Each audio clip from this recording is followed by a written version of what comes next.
วันนี้ตรงกับวันธรรมสวรรค์ที่อุบาสกอุบาสิกา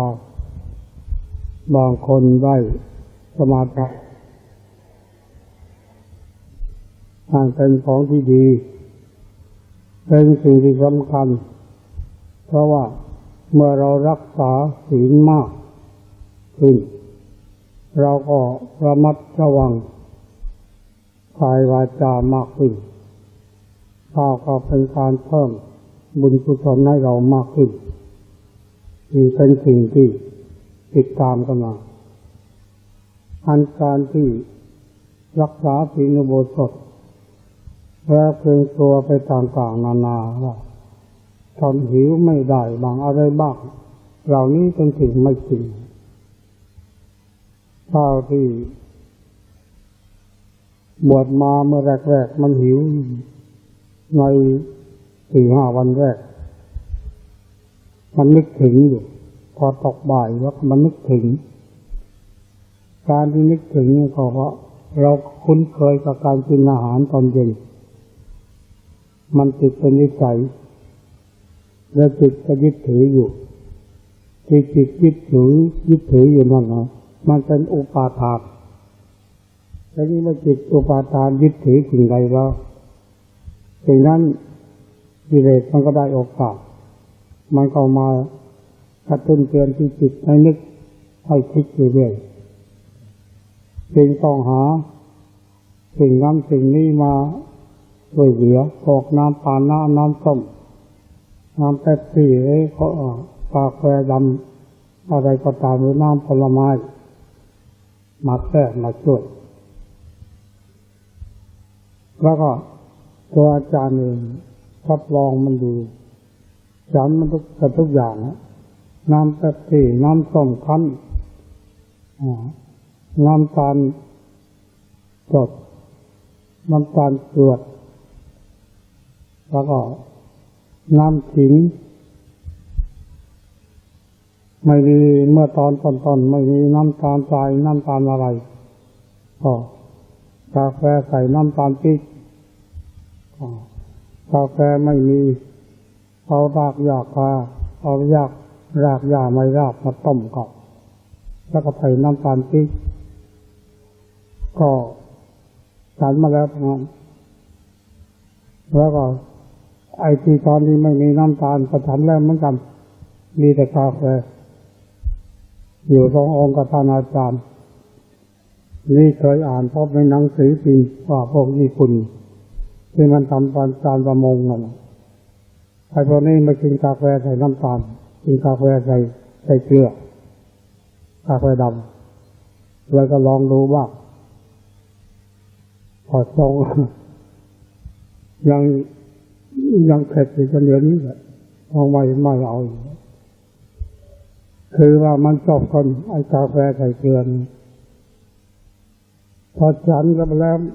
มันไอ้กาแฟมันก็ขมอยู่เลยไอ้เกลือมันก็เค็มอันนี้มันเค็มขมแล้วพอคืนลงไปแล้วมันชักจะคืนใจด้วย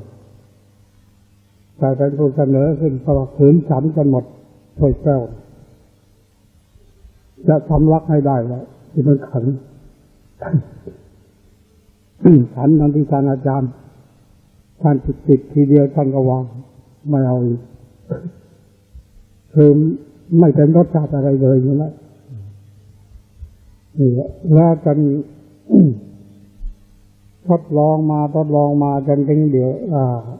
นี่2 ปีแล้วหยุดไม่ฉันอะไรเลยเพราะเหล่านั้นนอกจากว่าเดินทางไกลบางทีก็ทำมาให้น้ำขิงบ้างน้ำอะไรบ้างก็ฉันไปบ้างเหมือนกันแต่ว่าไม่ถือเป็นจัดจักว่าจะไม่ฉันเลยแล้วมันสบายมากสบายที่สุดท้องนี่เรียบร้อยไม่มีโรคหลักการเติมน้ำตาลเข้าไปถ้าท้องเราว่าหรือถ้าท้องเราขึ้นสักเล็กน้อยหรือท้องอืด คราวนี้เราเอาน้ำตาลใส่เป็นฉันกาแฟใส่น้ำตาลหรือฉันน้ำส้มน้ำหวานอะไรก็ตามมันก็ไปเพิ่มน้ำตาลลงไป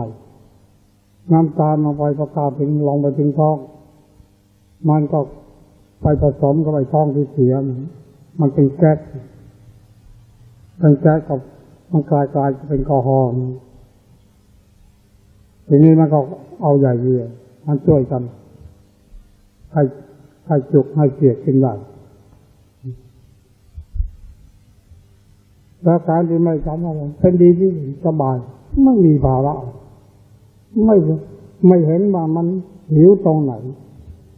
ตื่นตอนเช้าก็ที่ว่าจะดิ้นรนอย่างนั้นก็ไม่เห็นว่ามันดิ้นรนอะไรปกติเป็นปกติธรรมดาทั้งสิ้นมันอยู่ที่เราฝึกฝน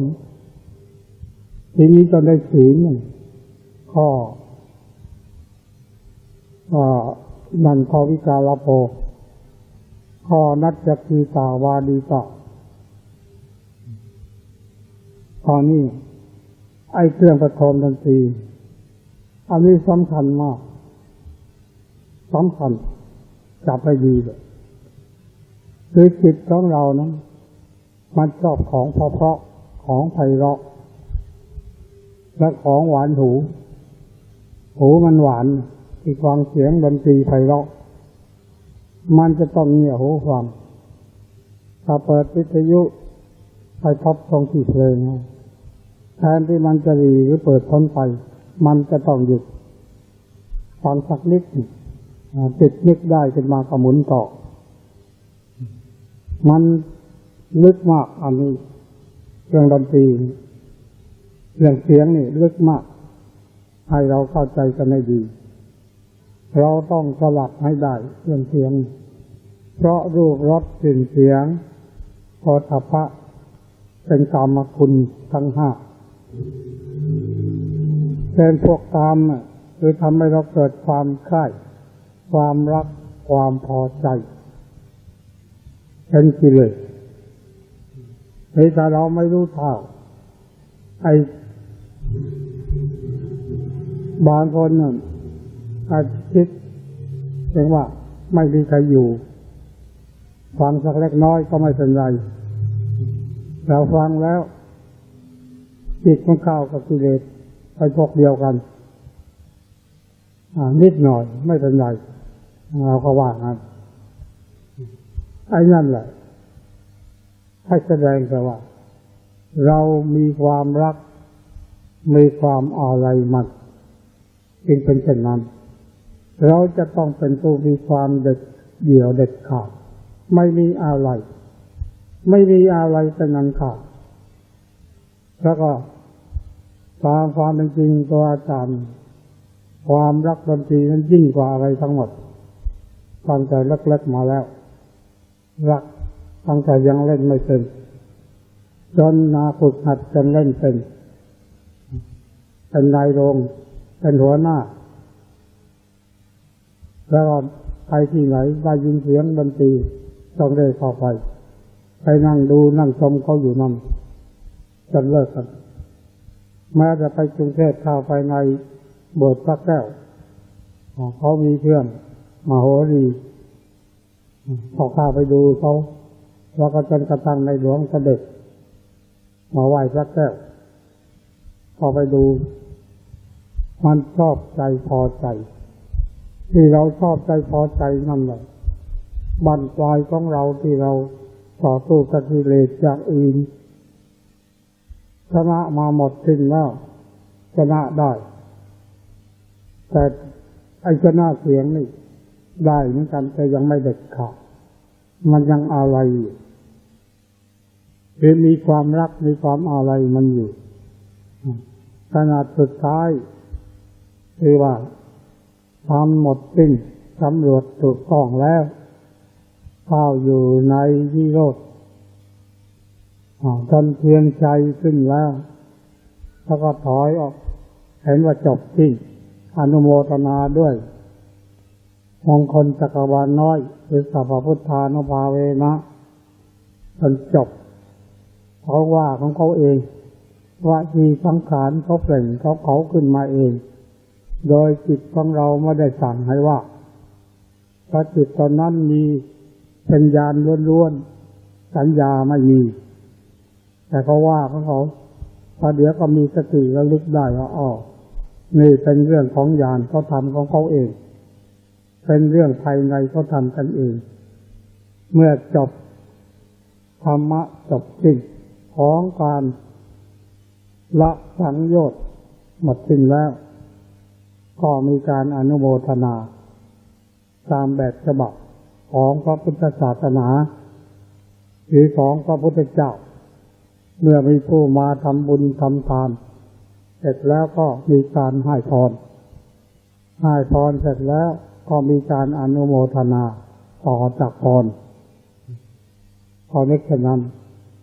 หรือเหมือนกับทางโลกที่มีการละเล่นต่างๆจะเป็นการเล่นละครเป็นการแสดงดนตรีหรือเป็นการฉายภาพยนตร์ก็ตามเมื่อจบ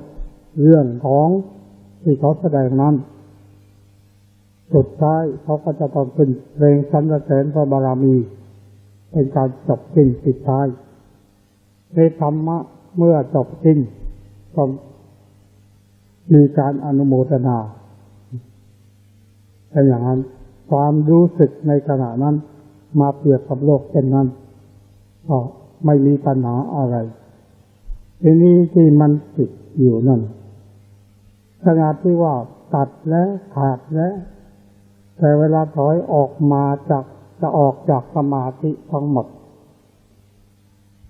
ปากนี่แหละเราก็ไม่ได้คิดว่ามันจะร้องเพลงร้องส่งขึ้นมาร้องเพลงจระเข้หางยาวที่เคยร้องส่งพอขึ้นมาตอนนั้นอ๋อมึงยังเอาอีกนี่ยังติดอีกนี่มันก็ดับ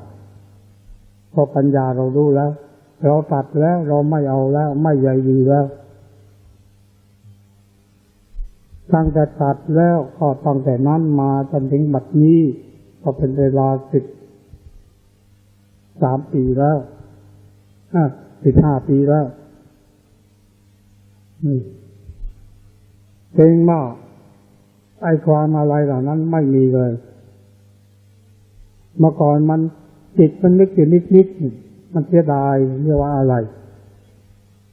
ใช่นี่แหละผู้ที่รักษาศีลอุโบสถให้ระมัดระวังเดินดีท่านเด็กมันเปิดวิทยุฟังหรือเราเปิดฟังเองฟังข่าวไปเจอเข้าเมื่อได้ยินเสียงแล้วก็ให้ตัดใจให้ได้เด็ดขาดหมุนพ้นไปเสียหรือรีดับเสียอย่าฟังมันสักนิดหนึ่งถ้าฟังมันนิดหนึ่งมันก็เอาอีกนิดหนึ่งนั่นแหละเราต้องไม่ให้มันเลยเรื่องที่เด็กที่มันต้องการอะไรแม้นิดหนึ่งเราก็ไม่ให้มัน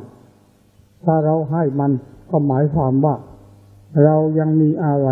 ในสิ่งนั้นเสียดายสิ่งนั้นยังรักสิ่งนั้นยังพอใจสิ่งนั้นเรื่องเสียงเป็นเรื่องที่ลึกนั้นกลิ่นก็ไม่เท่าไหร่ไอเสียงไอรสแต่ว่าอาจจะเป็นลางเนื้อชอบลางยาก็ได้สำหรับบางคนอาจจะเป็นเรื่องอื่นก็ได้แต่มีพูดสำหรับตัวอาจารย์บอกให้ฟังว่าเป็นเช่นนี้ถ้าใครติดอันใดอันอื่นถ้ารักสิ่งอื่นเราก็ต้องพยายามจับตามอุบายที่แสดงให้ฟังนี่แหละแล้วก็ทำให้ได้ส่วนมาลาคันธวิเวนะมาลาเครื่องดอกไม้คันธะนั่นของหอมเป็นแป้งหอมน้ำมันหอมน้ำอบน้ำอะไรก็ตามเถอะหรือดอกไม้ที่มีกลิ่นหอมหรือดอกไม้ที่มีสีสวยงามเอามาสูดเอามาดมเอามาทัดหูเอามาเหน็บผมเป็นสิ่งที่ห้ามเหมือนกันหรือเอาแป้งมาผัดหน้าบางคนก็หาอุบายว่าหน้ามันสากนักรู้สึกมันแห้งเอาแป้งนวลที่ไม่มีกลิ่นหอมมา มาทาหรือดินสอพองมาทามันร้อนอากาศร้อนก็ดินสอพองมาประไอ้นี่ก็ข้าวสงเคราะห์ข้าวอันเดียวกันเราอย่าให้บกพร่องได้ถ้าเรารักษาศีลนี้ดีส่วนข้อที่8ความจริงมันเป็นข้อที่9ศีลข้อที่7มันเอาข้อที่8มารวมไว้ด้วยในศีลอุโบสถมันมาตั้งแต่ไหนก็ไม่ทราบยังค้นหาไม่พบแต่เวลาผู้ที่จะบวชเป็นพระภิกษุเวลาสมาทานศีล10มันก็แยกออกเป็น2ตัวอันนี้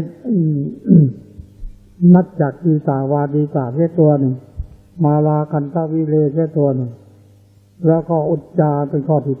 9ข้อจาตารูรับเงินและทองห้ามรับเงินและทองเป็นข้อที่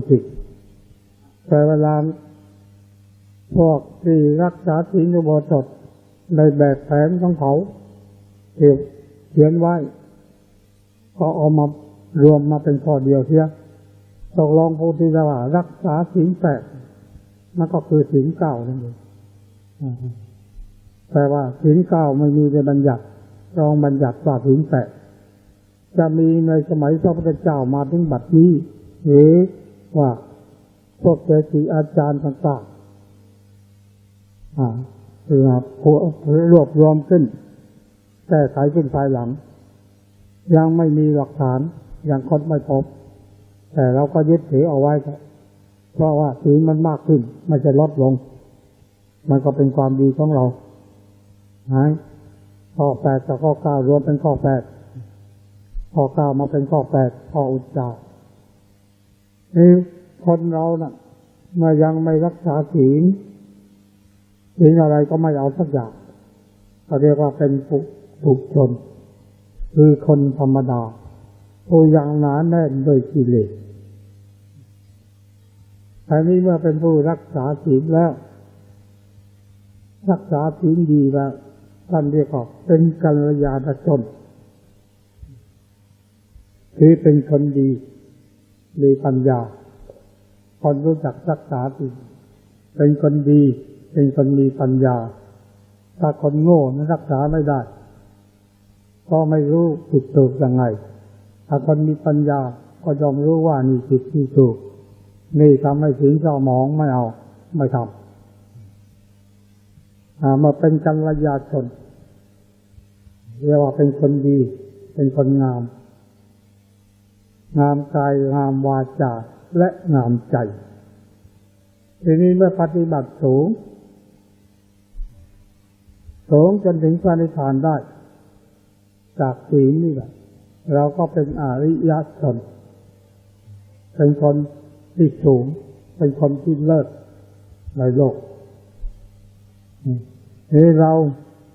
เมื่อฟังธรรมแล้วเป็นผู้มีปัญญาเราจะเป็นคนชนิดไหนเป็นคนร้ายเสียซึ่งศีลนี้เป็นคนเหยียดย่ำศีลนี้เราก็คิดออกถ้าอยากเป็นปุถุชนก็ไม่ต้องรักษาศีลถ้าอยากจะเป็นกัลยาณชนคนดีคนงามก็ต้องรักษาศีลเพราะศีลนี้ทำให้คนมีความประพฤติเรียบร้อยทางกายวาจาและใจด้วยเพราะการรักษาศีลจะสมบูรณ์ได้ก็ต้องสำเร็จจิตใจไม่มีสติคอยควบคุมอยู่ให้ใจสั่งงานไม่ผิดถ้าสติไม่ควบคุมอยู่ใจสั่งงานผิดกายมันก็ทำผิดวาจามันก็พูดชั่วมันก็เป็นคนที่กลายเป็นตกต่ำเราเป็นปุถุชนนั้นเราเป็นมากๆเป็นนานๆก็มันก็เป็นทรชนเป็นคนชั่วเลยเนี่ยให้เราเกิดมาชาติหนึ่งมีเป็นมนุษย์เป็นสัตว์ประเสริฐและก็ได้พบพระธรรมคำสั่งสอนของพระสัมมาสัมพุทธเจ้าแล้วเราก็สมควรอย่างยิ่งที่จะต้องอดกลั้นอดทนในการที่จะแสวงหาแต่ความดีไม่คิดจะทำความชั่ว คือรู้อำนาจในทางศีล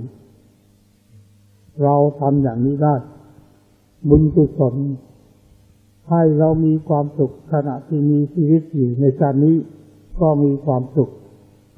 ปราศจากศัตรูที่จะเบียดเบียนเรานอกจากนั้นยังเป็นทุนเป็นกำไรตายไปแล้วเราได้นำผลของบุญกุศลที่เรากระทำไว้นี้ได้จิตติได้ไปเกิดในสถานที่สุขเรียกว่าสุคติหรือโลกสวรรค์ถ้ารักษาบอกพร่องมากก็ยังตกอยู่แค่มนุษย์ก็ยังดีแต่เราไม่มีศีลปราศจากศีลความเป็นมนุษย์ของเรานั้นจะมีไม่ได้แต่เราเข้าใจอย่างนี้การธรรมะที่แสดงมาพอเป็นนิสัยให้ฟังไว้ประดับความรู้ประดับสติปัญญาจะได้ มีสติคอยตักเตือนตนให้เป็นผู้สำรวมระมัดระวังกายวาจาอยู่ตลอดไป